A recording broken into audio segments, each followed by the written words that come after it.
सुनीता और अनिल ने अभी पिछले महीने ही अपनी शादी की 40वीं सालगिरह मनाई है। भला पूरा परिवार है उनका। दोनों ने अपनी जिंदगी का सबसे खूबसूरत पल साथ साथ जिया है और एक दूसरे का हौसला बन जीवन के मुश्किल समय को भी पार किया है। फिर भी दोनों के बीच बात करने को कुछ नहीं है। अक्सर दोनों चुप हो टीवी देखते हैं या बिना मतलब मोबाइल पर उंगलियां चलाते रहते हैं। ये चुप्पी धीरे धीरे दोनों को एक ऐसी खाई में धकेल रही थी जहां सिर्फ पछतावा और शिकायतें थीं। आज अगस्त का पहला रविवार है। युवा और बच्चे इस दिन को फ्रेंडशिप डे कहकर सेलिब्रेट करते हैं। ना जाने क्यों पर आज सुनीता को ये चुप्पी मरघट सी लग रही थी, जैसे मातम पसरा हो घर में। उसने हिम्मत की इस खामोशी को तोड़ने की।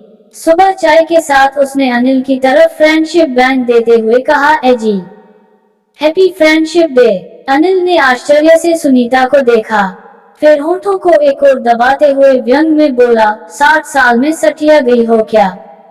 क्यों बच्चों वाली हरकत करने लगी हो? न जाने क्यों पर सुनीता को ये बात तीर सी लगी।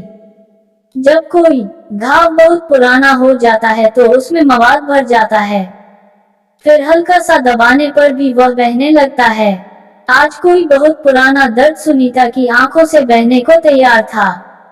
अपने अंदर भावनाओं की सुनामी को आज उसने शब्द देने का निर्णय लिया।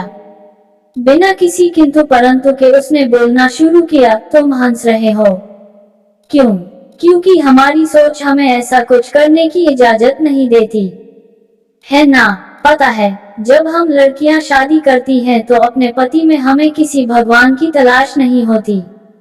हम बस इतना चाहते हैं कि हमारा जीवन साथी हमारा दोस्त बने, जिसके साथ हम बेहिचक कुछ भी शेयर कर सके।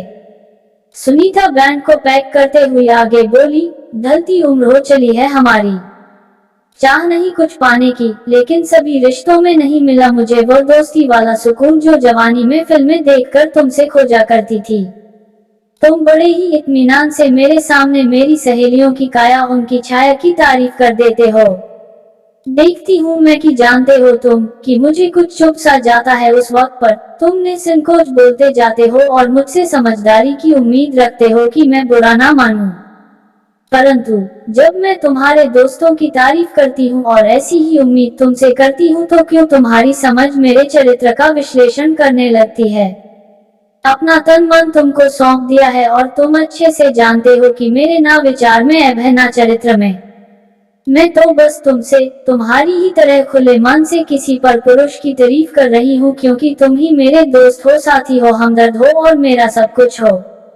अनिल बीच में बोलने के लिए जैसे ही मुंह खोला, सुनीता तुरंत खुद पर हंसती हुई बोली, देखो ना, मैं भी पागल हूँ। एक आदमी से कितनी उम्मीदें लगा रखी हैं। यकीन मानो, उम्र के हर पड़ाव पर हमें एक ऐसे दोस्त की जरूरत होती है जो आपको सुने समझे और बिना जजमेंटल हुए आपको अपनाए।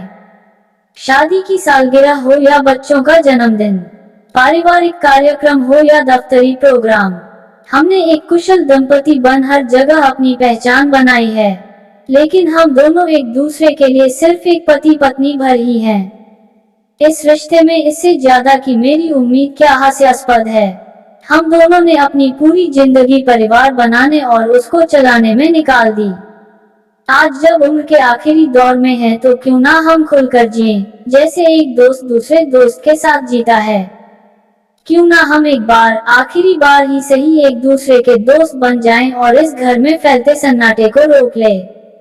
अनिल सुनीता को सुन रहा था और समझने की कोशिश कर रहा था कि क्यों उसने सुनीता को दोस्त बनाने की कोशिश नहीं की। क्यों सिर्फ वो उसका पति बना रहा जबकि वो उसका सबसे अच्छा दोस्त बन सकता था। सुनीता बोलते बोलते हौंफने लगी थी। अनिल चुप था। वह अपनी कुर्सी से उठा, बालकनी में लगे पीले गुलाब को तोड़ लाया और प्यार से बोला, क्या तुम मुझसे दोस्ती करोगी? सुनीता के होठों पर भी एक गुलाबी सी मुस्कान खिल गई।